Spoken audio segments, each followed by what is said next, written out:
আমার টিকটক ফেসবুকের ভাই বোনেরা, আপনাদেরকে একটা দাওয়াত করব। এই যুবরাজ 7-এ আসছে একটা ভিডিও তৈরি করে নেবেন ভাই। চমৎকার ভিডিও হয় এখানে, তাই আমি অর্ধবেলায় আসলাম একটা ভিডিও নেওয়ার জন্য। দেখেন কেমন ভিডিওগুলো হয়, আপনারা অবশ্যই দেখে জানাবেন।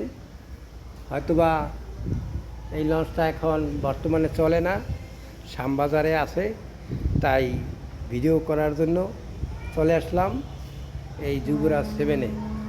ভাই 7-এর ক্যাটাগরি খুবই চমৎকার লাগছে, আমার কাছে ভালো লাগছে, তাই আপনাদের সামনেও তুলে ধরলাম। দেখেন এই ভিডিওটা কেমন লাগে আপনার কাছে, অবশ্যই জানাবেন।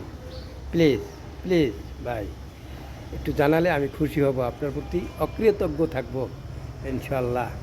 একটু শেয়ার করে পাশে থাকবেন।